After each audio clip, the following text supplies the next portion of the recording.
Thanks for joining us on this Bison Huddle Web Extra here after the Charleston Southern Post weekly press conference for Coach Klieman. We have a bye week now as the Bison enter in before they play Eastern Washington 2 Saturdays. The main talker of the press conference, Nick DeLuca, obviously, we received some encouraging news about him. He left the game in the third quarter, and it's a shoulder injury, but Coach Klieman saying they hope to have him back sooner rather than later. Yeah, the shoulder came out. They put it back in on the sideline. And according to Coach Klieman, he had talked about hopefully getting Nick DeLuca back for the Eastern Washington game, sit him out a week during practice, and then game week of Eastern Washington, put him back into the lineup. He also made reference one time during the press conference, it could be a little bit longer than that. He did say 3 weeks one time. So how much of that is coach speak? How much of that is reality?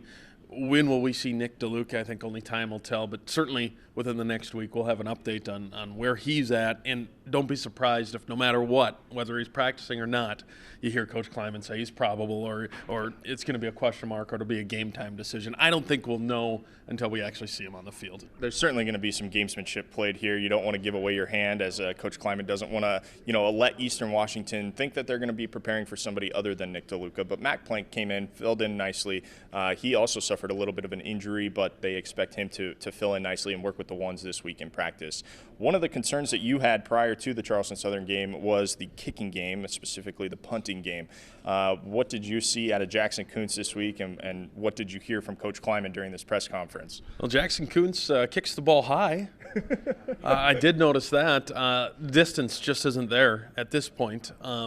During the game, thought maybe that was by design, but I think we learned today at the press conference that just didn't have his best kicks. He averaged just over 30 yards, and if you think about where Ben LeCompte was last year, that's giving up a first down or 15 or even 20 yards from where they would have started last year. That's a big difference in the punting game.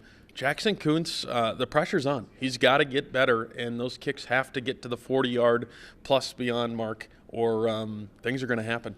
Yeah, and Coach said that Cam Peterson could probably challenge Jackson a little bit for that, but you really don't want to use your place kicker as a punter and wear out the leg there. So we'll see what happens this week in practice. Coach Klieman saying that Jackson didn't have his best game. And first game in the Fargo Dome, maybe there was some jitters, maybe there wasn't. It was effective, but it wasn't exactly what you wanted to see. No, that's exactly right. Got him out of the end zone a couple of times, but you want the distance, you want the field position. NDSU is really good on defense, but when you put them against the wall, back them up against the wall time after time, something's going to break. So the farther back you can put them, pin them back with your punting game, the better it is, and NDSU has proven that the last couple of years. We are officially in an open week. Eastern Washington, the next opponent for North Dakota State, taking on Washington State this week, so that'll be an interesting watch for Bison fans to kind of see what Eastern Washington does. That's going to do it for this Bison Huddle Web Extra. Thank you for joining us.